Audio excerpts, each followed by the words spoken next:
We traveled to Amsterdam knowing it is a sustainable city, but we weren't sure exactly what that meant. As we immersed ourselves in the culture, we realized that indulgence and sustainability are not mutually exclusive, and we decided to focus on food.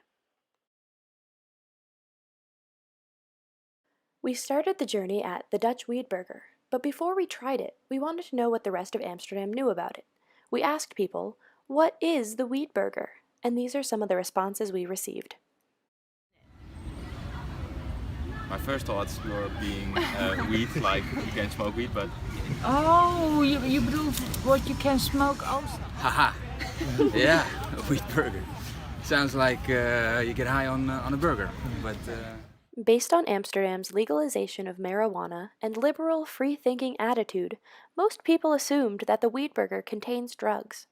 However, it is actually made of seaweed and promotes a plant-based diet, which is more sustainable. It also provides more variety when it comes to what you eat, as it is also sold alongside animal products in other restaurants. Yeah, well, it started like 5 to 6 years ago. Mark and he said I wanted to make products on the market which was sustainable, healthy, but also reachable for the main public. Sustainable seaweed, if you grow it, sustainable. This was a great start, but we wanted to look further into the way that food is cycled throughout the city, which led us to the topic of food waste. We were curious to see if people knew how much waste they produced, and so we asked, how many kilos of food waste does the average person produce per week? yeah, maybe 2 kilograms. I don't know. 2 kilos? 5 kilos.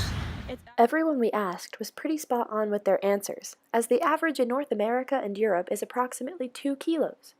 We then found our way to Instock, a restaurant that partners with the grocery store chain Albert Heijn and takes 2% of the food that would be wasted because it has an odd shape or has a spot on it. Once the food is cooked and plated, you can't tell where the products were sourced from, and when customers hear the story of Instock, they are able to reflect on the amount of food waste they produce and try to lessen it moving forward. On the wall, there is also the number of kilos of food waste that have been saved by Instock this year alone, just by using products that would have otherwise been thrown away. While there, we spoke with the chef about how he works with the rescued food, and he showed us some of the dishes that were on the menu. Yeah, so like I said, it needs to be 80% rescued.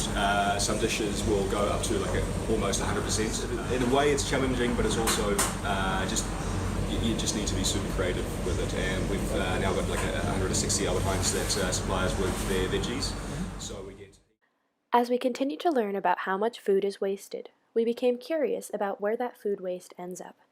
This led us to Le Compostier in De Cas Cantine, where we learned about worm hotels. So in the end, I found out about vermicomposting, so I started doing that. The first pilots were funded by the city. I had sort of 3 tracks that I thought could work. One was for households, one was for restaurants, and one was for community groups. So I got the chance to do this for a group, and that's where I really started to develop the worm hotels as they are now. He shared with us some of the ways to reduce food waste at the source, by mentioning something similar to Instock's mission. Just the mentality of how we treat everything. Just not think anymore, okay, I'm only gonna go to the shop if it's completely packed and full. And in that way you as a consumer are actually making it happen that a lot of food is being thrown away.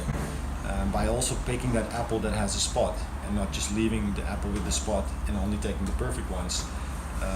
Because that, again, the apple with the spot is the one that's going to be thrown away.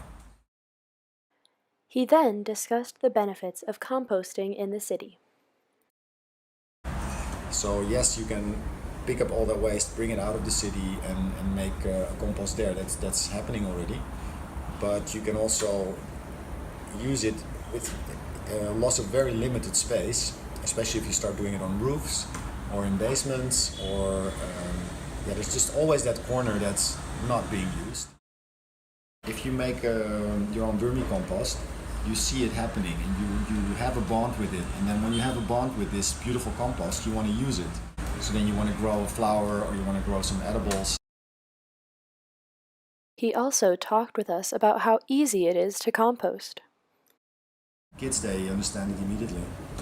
If you tell them, put this in the worm bin and then the soil comes out and then you put a seed, and they just love it. Like a child, you don't have to tell it. Like if they grow up with it, then that's in their system. Approaches. I find that the best approach is if somebody hears about this and is like interested and then starts to ask first me or maybe somebody else is doing similar things, like how can I make my own composting project. So there's like an interest that comes from the people themselves. And then the city of Amsterdam, there's just now a movement going on that more and more people are making roof gardens, more and more people are starting to do community gardens, so growing more food in the city. Most cities function like one large human being, taking in fossil fuels and other nutrients from the world, leaving a wake of flat, desolate ground. This is the understanding of urban metabolism. Amsterdam, however, is different. We learned that you can reduce food waste by picking plant-based options like Weed Burger, reuse foods normally thrown away by eating at places like Instock, and recycle food waste through compost. In this way, our relationship with food becomes circular, and we engage in a more sustainable relationship with the earth.